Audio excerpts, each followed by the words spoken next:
Kannada serials ಅಲ್ಲಿ ಬರೋ logic ನನಗೊಂದು ಅರ್ಥ ಆಗಲ್ಲ. ಸೀರಿಯಲ್ ಬಿಗಿನಿಂಗ್ ಅಲ್ಲೆಲ್ಲ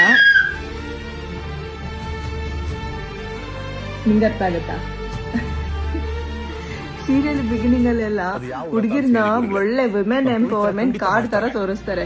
ಸ್ವಂತ ಕಾಲ್ ಮೇಲೆ ನಿಂತ್ಕೋಬೇಕು, ಕೆಲ್ಸಕ್ಕೆ ಹೋಗ್ಬೇಕು, ಮನೆಯವ್ರನ್ನೆಲ್ಲ ನೋಡ್ಕೋಬೇಕು, ತಮ್ಮನ್ ನೋಡ್ಕೋಬೇಕು, ತಂಗಿ ನೋಡ್ಕೋಬೇಕು, ಅಕ್ಕನ್ ನೋಡ್ಕೋಬೇಕು, ಅಪ್ಪನ್ ನೋಡ್ಕೋಬೇಕು, ಅಜ್ಜನ್ ನೋಡ್ಕೋಬೇಕು ಅಂತೆಲ್ಲ ತೋರಿಸ್ತಾರೆ.